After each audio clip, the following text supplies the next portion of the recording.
하나님의 말씀은 이사야 52장 7절입니다. 같이 합독합니다. 좋은 소식을 전하며 평화를 공포하며 복된 좋은 소식을 가져오며 구원을 공포하며 시온을 향하여 이르기를 내 하나님이 통치하신다 하는 자의 산을 넘는 발이 어찌 그리 아름다운가. 아멘. 좋은 소식을 전달하고 있다는 것입니다. 이스라엘 백성들이 바벨론에 포로로 끌려가 있는데 저들에게 이제 좋은 소식이 전해집니다. 그 좋은 소식의 시발점은 하나님입니다.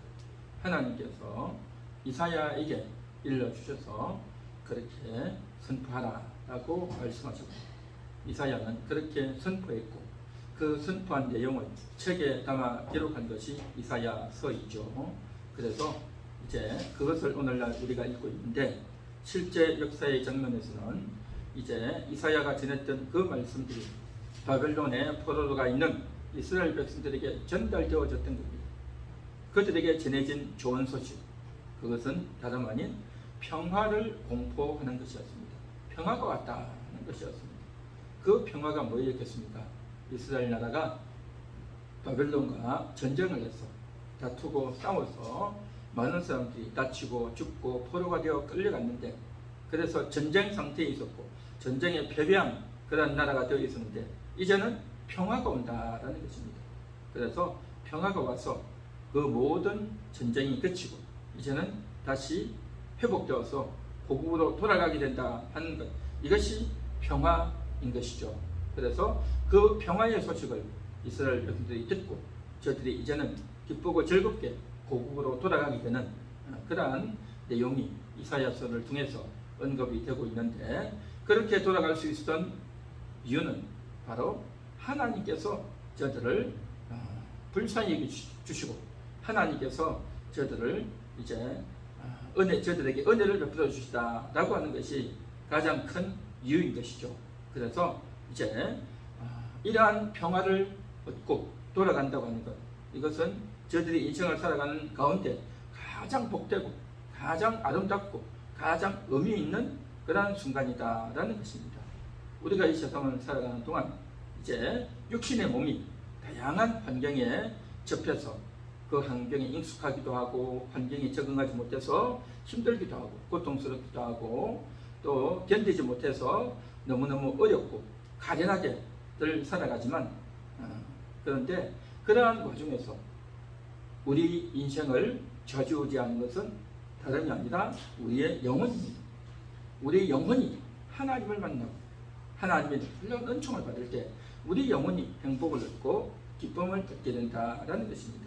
그런데 영혼에 그러한 희망이 없으면 우리 인생은 아무리 좋은 것을 먹어도 또 아무리 모든 일들이 잘 풀려도 결코 행복하지 못하고 만족하지 못한다는 겁니다. 모든 것이 헛된 허무한 인생이 되고 마는 것이죠.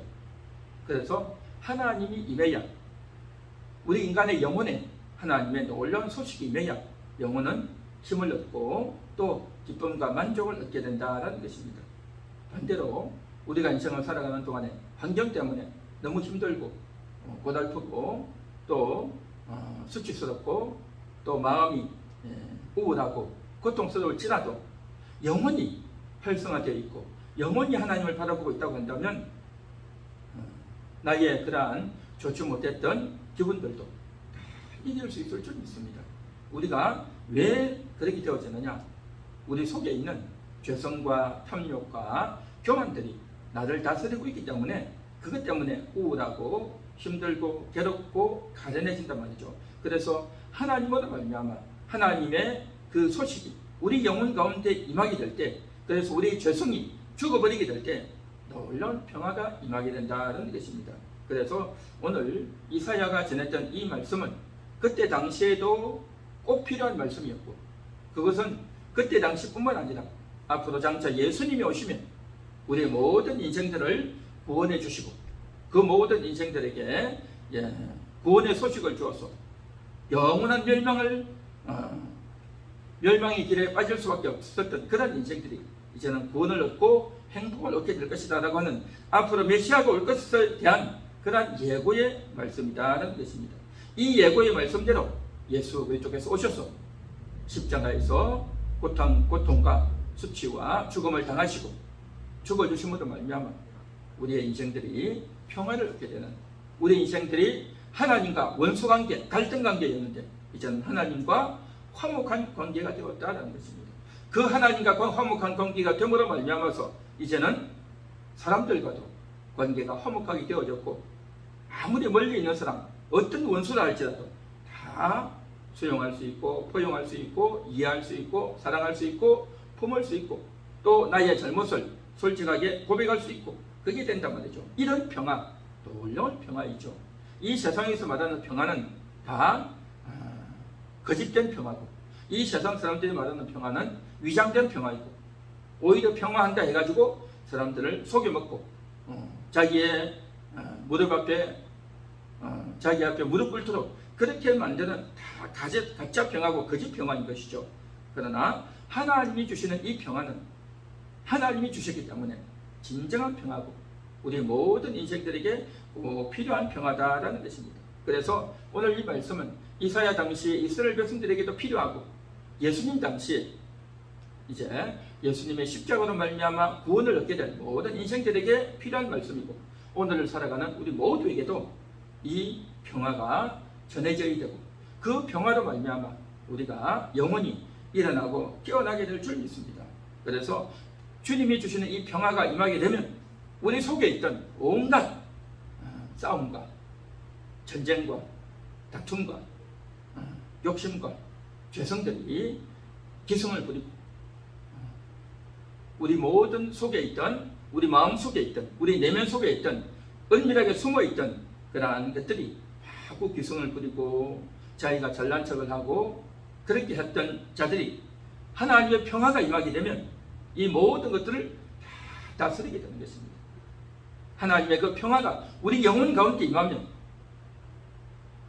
육신 때문에 우리의 육신의 마음이, 우리의 육신의 눈이, 우리의 육신의 귀가, 우리의 육신의 생각이, 우리의 육신에 숨어있던 그러한 은밀한 죄악들이 사람들을 비난하고 정죄하고 교만하고 또 무시하고 또 잘난 척을 하고 온갖 그 죄성에 의해서 말하고 상처를 주고 상처를 받고 했던 이 모든 것들로 인해서 싸움과 갈등이 일어나지 않습니까? 그래서 예수님께서 이 땅에 오셔서 그런 말씀을 하셨죠. 옛 사람에게 말하기를 살인하지 말라 하였다는 것을 너희가 들었거니와 이제 나는 너희에게 말한다. 형제를 향하여 미워하는 자마다 심판을 받게 될 것이다 라고 했습니다. 그리고 형제를 향하여 나아가라 하는 자는 공회에 잡히게 되고, 또 미련한 놈이라 하는 자는 지옥불에 던져지게 될 것이다. 그렇게 예수님 말씀하셨습니다. 살인하지 않는 것뿐만 아니라 미워하는 것도 죄고, 또 욕하는 것도 죄고, 또 그 상대방에 향해서 함부로 말하는, 온갖 무시하고 비방하는 그런 말을 하는 것도 다 뭡니까?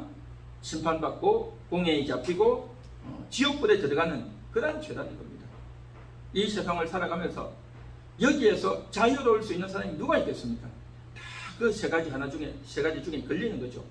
겉으로 적극적으로 하느냐, 아니면 숨어서 은밀하게 하느냐, 온갖 그러한 외형적인, 또 속에 숨어있는, 또 이번의 말로 인해서 남을 힘들게 하는 그러한 것들이 다 있단 말이죠. 결국 모든 인생들은 평화하지 못하고 싸움과 원망 가운데 살아간단 말이죠. 그렇게 살아가던 그 인생들을 향해서 이제 예수님이 오셔서 평화의 소식을 전해주시는 것, 이게 바로 예수님이 십자가에서 죽어주셨고 그 십자가의 복음 아니겠느냐 하는 것입니다. 그래서 오늘도 그 십자가의 복음이 우리를 다스려 줄 수 있기를 바랍니다. 내 속에서 작동되어져서 내 입에서 말이 나오고 내 눈에서 살기가 나가고 또 내 속에서 좋지 못했던 그러한 생각과 마음들이 있었다고 한다면 오늘 이 시간 우리의 모든 마음들을 다 내려놓고 나의 어리석음과 나의 미련함과 나의 죄성들을 다 내려놓고 주님의 평화가 임하여 나를 다스려 주옵소서. 하나님이 우리를 다스려 주셔야 우리는 정상적인 은총을 힘입게 된다라는 것입니다. 오늘 본문에서 그렇게 말하죠. 시온을 향하여 이르기를 내 하나님이 통치하신다, 그렇게 말하고 있습니다. 하나님이 통치해 주셔야 되는 것입니다. 하나님이 통치하지 아니하시고 우리의 육신이 통치하고 우리의 육신이 내 마음을, 내 입을 통치해서, 내 눈을 통치해서, 내 귀를 통치해서 그렇게 말하고 듣고 보고 한다면 이것은 참으로 좋지 못한 현상이다. 그래서 그런 인생들을 향해서 하나님께서 평화를 공포해 주시는 겁니다. 그러한 우리를 위해서 평화를 공포해 주시기 위해서 예수님이 이 땅에 오셔서 십자가에 못 박히시고 그 십자가에 죽어주심으로 말미암아서 우리의 모든 싸움과 원한과 죄성들을 다 정리해 주신 줄 믿습니다. 오늘도 하나님, 우리는 연약한 자입니다. 우리는 죄인들입니다. 그동안 죄가 내 눈을 다스렸고 죄가 내 입을 다스렸고 죄가 내 마음과 생각을 다스렸습니다. 주여, 오늘 이 시간 하나님이 나를 다스려 주옵소서. 하나님이 통치해 주시는 그러한 내 눈이 되고 내 귀가 되고 내 입이 되기 원합니다. 그런 마음으로 오늘도 우리가 기도해야 될 줄을 믿습니다. 우리가 정말 하나님의 말씀대로 잘 살아야 되겠지만 그러나 그렇지 못할 때가 너무 많은 겁니다. 그렇지 못한다고 해서 우리는 낙망하고 좌절할 것이 아니라 오히려 그럼에도 불구하고 예수의 다스림 가운데, 하나님의 다스림 가운데 우리가 통치를 받게 되면 우리의 눈이 달라지고 우리의 귀가 달라지고 우리의 입술이 달라지게 될 줄 믿습니다. 그래서 예수의 보혈로 새로워지고 성령으로 말미암아 새로운 능력을 공급받고 하나님의 은혜와 하나님의 말씀으로 말미암아 새로운 힘을 얻게 된다면, 그래서 우리 속에서 놀라운 빛이 비치게 될 것이고 하나님이 주시는 그 빛이 찬란하게 비치게 될 줄 믿습니다. 이 어두운 세상 가운데서 죄악이 판을 치고 또 온갖 교만과 탐욕과 음욕과 이 세상의 모든 좋은 것들이 다 정말 큰 소리를 높이고 잘났다라고 하는 그런 세상 가운데서 나는 아무것도 할 수 없습니다. 나는 보잘것없는 자입니다. 나는 죄인입니다 하고 낮아져서 예수님께 용서받고 예수님의 보혈로 우리가 씻김받고 우리의 눈이 씻어지고 귀가 씻어지고 입이 씻어져서 새로워지게 될 때에 그런 말미암아서 우리에게서 빛이 나가고 사랑이 나가고 은혜가 나가고 하나님의 놀라운 전달자로서 하나님의 놀라운 진리 등대로 그러한 빛을 비추게 될 줄 믿습니다.